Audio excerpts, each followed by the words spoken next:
இதுவரைக்கும் நம்ம வீட்டு கிச்சன் சேனலை சப்ஸ்கிரைப் பண்ணாதவங்க கீழே உள்ள ரெட் கலர் சப்ஸ்கிரைப் பட்டனை ஆன் பண்ணிக்கோங்க. பக்கத்தில் உள்ள பெல் பட்டனையும் ஸ்டார்ட் பண்ணிக்கோங்க.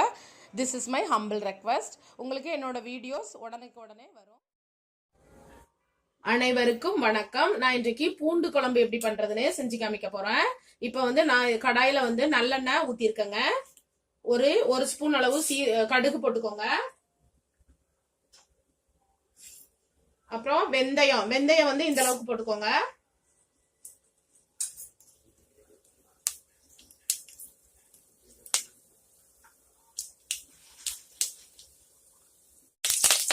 கருவேப்பிலைக்கு அப்புறம் பூண்டு நான் ஒரு 20-25 பெரிய சைஸ் பூண்டு போட்டிருக்கேங்க. இப்ப இதை நல்லா நம்ம வதக்கிக்கிடலாம்.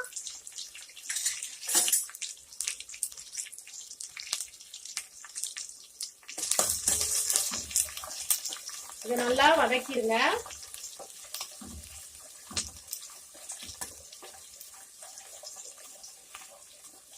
இது லேசா வதங்கினதுக்கு அப்புறம் நம்ம இதுல வெங்காயம் போட்டுக்கலாம். வெங்காயம் நீங்க கண்டிப்பா சின்ன வெங்காயம் போட்டுக்கோங்க. நான் இன்னைக்கு பெரிய வெங்காயம் தான் யூஸ் பண்றேன். இப்போ இதே நல்லா வதங்கிட்டு நான் பெரிய வெங்காயத்தை ஒரு பெரிய வெங்காயத்தை சின்ன சின்னதா கட் பண்ணி வச்சிருக்கேங்க. நீங்க கண்டிப்பா சின்ன வெங்காயம் போட்டுக்கோங்க. இப்போ இதை நம்ம நல்லா வதக்கிக்கிடலாம். இது நீங்க கொஞ்சம் ஆயில் கொஞ்சம் அதிகமா ஊத்தினா நல்லா இருக்குங்க உங்க குழம்பு.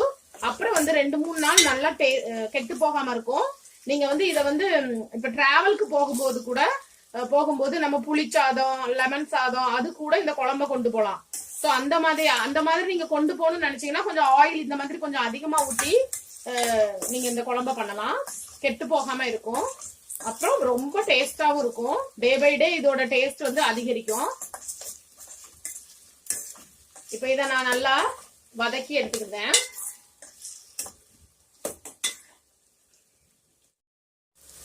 இப்ப இதே நல்லா வதங்கிட்டுங்க. இங்க பாருங்க, தக்காளி பழம் நான் 2 பெரிய தக்காளி பழத்தை நல்லா கனிஞ்ச பழமா எடுத்துக்கோங்க. கட் பண்ணி வச்சிருக்கிறேன் சின்ன சின்னதா. இப்ப இதையும் நம்ம நல்லா வதக்கிக்கிடலாம்.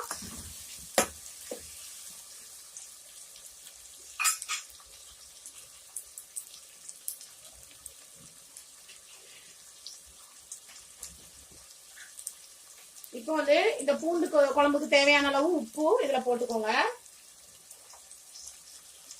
அப்புறம் மஞ்சள் பவுடர் ஒரு 1/4 டீஸ்பூன் போட்டுக்கோங்க. வத்தல் பவுடர் நான் 1 ஸ்பூன் போடுவேன். இது காரமும் இருக்கும் கலரும் இருக்குங்க. அதனால நான் ஒரு 1.5 ஸ்பூன் போடுவேன். அப்புறம் கொத்தமல்லி பவுடர் 2 ஸ்பூன் ஃபுல் போட்டுருங்க. அப்படி இல்லைன்னா நீங்க சாம்பார் மசாலா கூட இதுல போடலாங்க, நல்லா இருக்கும். சாம்பார் மசாலா, அப்புறம் இந்த கார குழம்பு மசாலா எல்லாம் இருக்குல்ல, அந்த மாதிரி மசாலா எல்லாம் நீங்க இதுல போட்டுக்கலாம். அப்படி இல்ல எந்த மசாலாவும் இல்ல உங்ககிட்ட அப்படின்னா இந்த மாதிரி கொத்தமல்லி பவுடர், வத்தல் பவுடர், மஞ்சள் பொடி போட்டுக்கலாம். இப்ப இதை நல்லா நம்ம ஒரு 5 நிமிஷம் வதக்கி எடுத்துக்கிடுவோம். இப்ப பாருங்க, இது நல்லா வதங்கிட்டுங்க. இந்த மாதிரி வதங்கி வரணும்.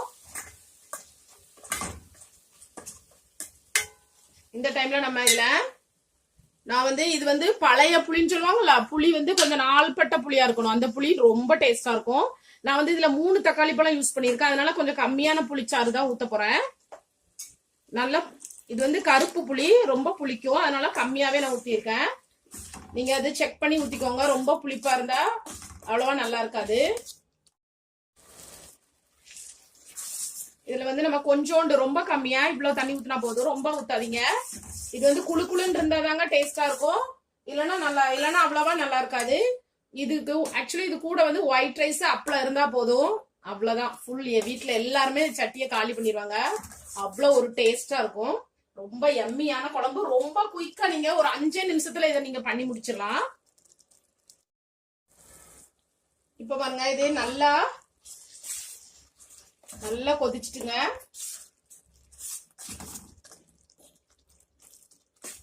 இதுல உங்களுக்கு இன்னும் கொஞ்சம் தண்ணி ஊத்தனா இன்னும் கொஞ்சம் ஊத்திக்கலாம். ரொம்ப ஊத்தக்கூடாது. அப்புறம் இது இப்படியே சாப்பிட்டாலே ரொம்ப டேஸ்டா இருக்கும். உங்களுக்கு கொஞ்சம் டிஃப்ரெண்டா வேணும் அப்படின்னா ஒரே ஒரு ஸ்பூன், அதாவது ஒரு அரைச்சில் தேங்காய், நான் ஒரு கொஞ்சோண்டு தேங்காய் பேஸ்ட் போடுதேன். அரைச்சில் தேங்காயில இருந்து ஒரு 2 ஸ்பூன் தான் போடுவேன். அதிகமா போடாதீங்க, நல்லா இருக்காது. 2 ஸ்பூன் தேங்காய் பேஸ்ட் போட்டுக்கோங்க. இல்லைன்னா ஒரே தேங்காவா இருக்கும், தேங்காய் முன்னனுக்கும் உங்களுக்கு பூண்டோட எஃபெக்ட் கிடைக்காது. அப்புறம் வந்து பூண்டு உடம்புக்கு ரொம்ப ரொம்ப நல்லது. சின்னவங்களுக்கும் சரி பெரியவங்களுக்கும் சரி கண்டிப்பா பூண்டு சாப்பிடுறது நல்லது. பிளஸ் வந்து அது ஒரு பொக்கிஷன் சொல்லலாம், அவ்வளோ ஒரு இது இருக்கு, அதுல சத்துக்கள் அடங்கி இருக்கு. அப்புறம் வந்து வாரத்துல ஒரு நாள் நீங்க இப்படி சாப்பிட்டீங்கன்னா சளி இருமல்லாம் இருக்காது. அப்புறம் தாய்ப்பால் கொடுக்கறவங்க கண்டிப்பா இந்த குழம்பு நல்லா சாப்பிடலாம். தாய்ப்பாலும் ஊறும், பிளஸ் உங்க குழந்தைங்களுக்கு சளி பிடிக்கிறது குறையும். நீங்க வந்து தேங்காய் பால் வேண்டானா நீங்க அதை அவாய்ட் பண்ணிக்கலாம். அதாவது தேங்காய் எண்ணெய் போட்டாலும் அது வேண்டானா ஒரு சிலருக்கு பிடிக்கும், ஒரு சிலருக்கு பிடிக்காது. பட் தேங்காய் பால் இல்லாம பண்றது தான் ரொம்ப டேஸ்டா இருக்கும். அப்புறம் வந்து ஒரு சீக்ரெட்டு, கண்டிப்பா நீங்க வந்து இந்த மாதிரி கொஞ்சோண்டு மண்டவெல்லம் போட்டுக்கோங்க பூண்டு குழம்புல, ரொம்ப எம்மியா இருக்கும். நீங்க கண்டிப்பா கொஞ்சோண்டு வெல்லம், சாரி நிறைய பேருக்கு மண்டவெல்லம்னா என்னன்னு தெரியல, வெல்லம் வந்து ஒரு கொஞ்சோண்டு போட்டுக்கோங்க.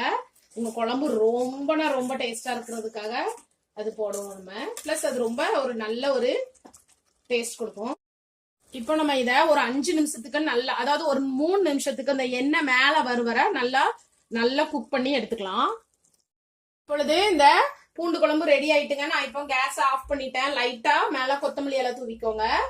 சூப்பரா இருக்கும் இது. ஒயிட் ரைஸ் கூட, சில நேரம் தோசை இட்லிக்கு கூட இது ரொம்ப டேஸ்டா இருக்கும்.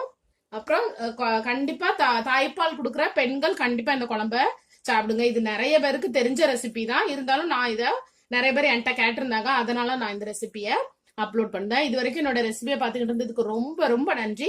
தேங்க்யூ ஸோ மச் ஃபார் வாட்சிங். தேங்க்யூ.